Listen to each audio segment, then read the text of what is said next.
ఉద్యమ అభినందనలు. మిత్రులారా, మన దేశమే లౌకిక ప్రజాస్వామిక దేశం.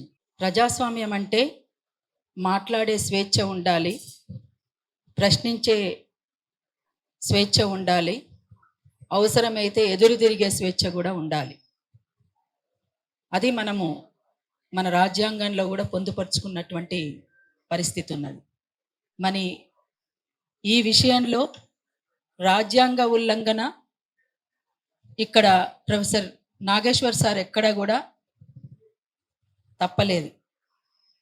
ఆ ఉల్లంఘన జరగలేదు. ఇక్కడ తన మాటల్లో ఇన్నేళ్ళు, 1 సంవత్సరం కాదు, గత 40 సంవత్సరాల సార్ విశ్లేషణ 40 years, 40 సంవత్సరాలుగా తను ఒక రాజకీయ విశ్లేషకులుగా చాలా స్పష్టమైనటువంటి అవగాహనతోటి తను మాట్లాడేటువంటి తీరు అందరినీ కూడా ఆకట్టుకుంటుంది. మరి వాళ్ళ కొత్తగా మిమ్మల్ని ఎందుకు ఆకట్టుకోలేకపోయింది అంటే ఒక ఫ్రస్ట్రేషన్, మీ దగ్గర సమాధానం లేదు కనుక ఆ ఫ్రస్ట్రేషన్లో నాగేశ్వర్ సార్ పైన చేస్తున్నటువంటి దాడి అని చాలా స్పష్టంగా అనుకోవచ్చు. ఒకప్పుడు అంటే మలిదశ తెలంగాణ ఉద్యమంలో ఉస్మానియా క్యాంపస్లోని ఆర్ట్స్ కాలేజ్ సాక్షిగా జరిగినటువంటి పెద్ద విద్యార్థి గర్జనలో అక్కడ అప్పుడు ప్రజారాజ్యం పార్టీ, నవ తెలంగాణ పార్టీ అందరూ కూడా, ఇక్కడే ఉన్నటువంటి పృథ్వీ కూడా ఆ వేదిక మీద అందరం ఉన్నాం, నాతో సహా ఉన్నప్పుడు తెలంగాణకు చాలా స్పష్టంగా అనుకూలంగా మాట్లాడినటువంటి వ్యక్తి పవన్ కళ్యాణ్. మరి ఇవాళ తెలంగాణ ప్రజల పట్ల ఏమన్నా ప్రేమ తగ్గిందా అంటే పార్టీలు వేరైనంత మాత్రాన ప్రజల పట్ల మమకారం తగ్గుతుందా అంటే అక్కడి ప్రజలు వేరు, ఇక్కడి ప్రజలు వేరా? ప్రజలు ఎక్కడున్నా ప్రజలే, పెట్టుబడిదారులు ఎక్కడున్నా పెట్టుబడిదారులే. అందుకని ఇవాళ తెలంగాణలో ఇంకా ఆంధ్ర పెట్టుబడిదారుల యొక్క పెత్తనం కొనసాగుతున్నటువంటి మాట వాస్తవం. అసలు తెలంగాణ రాష్ట్ర సాధన కోసం మనం చేసినటువంటి పోరాటమే వాళ్ళ పెత్తనం ఉండకూడదని, ఎవరి పెత్తనమో ఎవరి మీద కూడా ఉండడానికి వీల్లేదు. ఇవాళ ఇక్కడ మొత్తంగా వాళ్ళ పెట్టుబడిదారులే ఇక్కడ పెట్టుబడులు పెట్టడం, ఇక్కడ మొత్తంగా ఇక్కడ ఉన్నటువంటి ఆస్తుల్ని వాళ్ళు అనుభవించడం అనేటువంటిది చాలా స్పష్టంగా కనబడుతున్నటువంటి తీరు.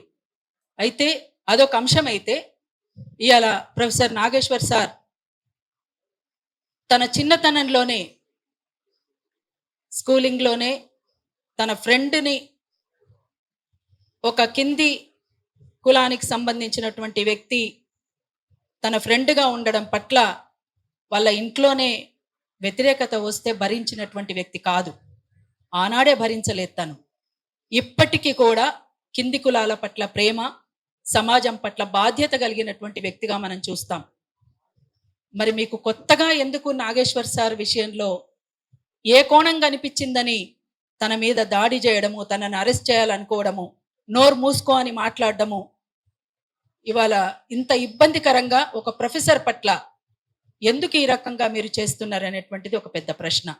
అందుకనే ఎవరమైనా ఎక్కడైనా మాట్లాడేటువంటి స్వేచ్ఛ ఉండాలి, ప్రశ్నించే స్వేచ్ఛ ఉండాలి, ప్రశ్నిస్తారు కూడా. పొరపాటు జరిగిన చోట ప్రశ్నించడం అనేటువంటిదే సమాజం పట్ల బాధ్యత కలిగినటువంటి వ్యక్తులుగా ఉంటారు వాళ్ళు.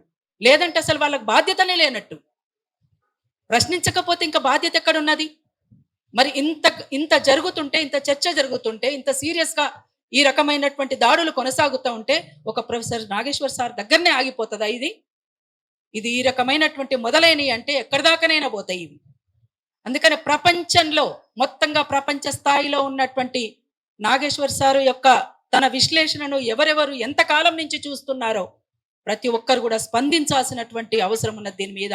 అట్లనే తెలంగాణలోని ప్రభుత్వం కూడా స్పందించాలి, అన్ని రాజకీయ పార్టీలు కూడా స్పందించాలి, ఇంకా పౌర సమాజం కూడా స్పందించాలని చెప్పేసి అరుణోదయ సాంస్కృతిక సమాఖ్య ద్వారా ఈరోజు ప్రొఫెసర్ నాగేశ్వర్ సార్ పైన జరుగుతున్నటువంటి దాడిని చాలా తీవ్రంగా కూడా ఖండిస్తున్నామని చెప్పి కూడా తెలియజేస్తా ఉన్నాం. Thank you.